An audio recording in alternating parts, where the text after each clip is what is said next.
पटहल कोई पिचकारी वाला रंग चुहा दल कोई पिचकारी वाला रंग चुहा दल के। डीजे सुमित सती रईमा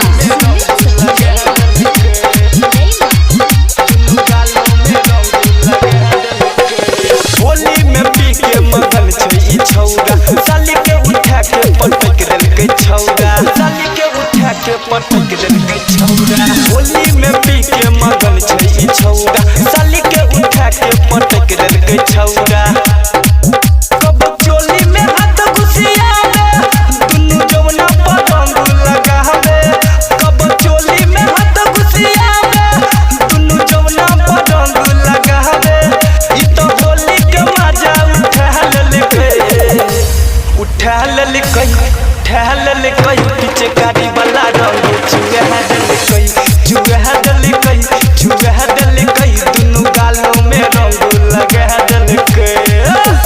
डीजे सुमित सती रईमा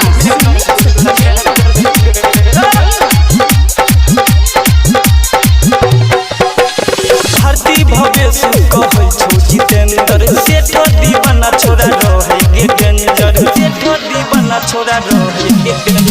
भारती भव्य सुन कहै छौ जितेंद्र सेठ दीवाना छोरा रहे गे डेंजर।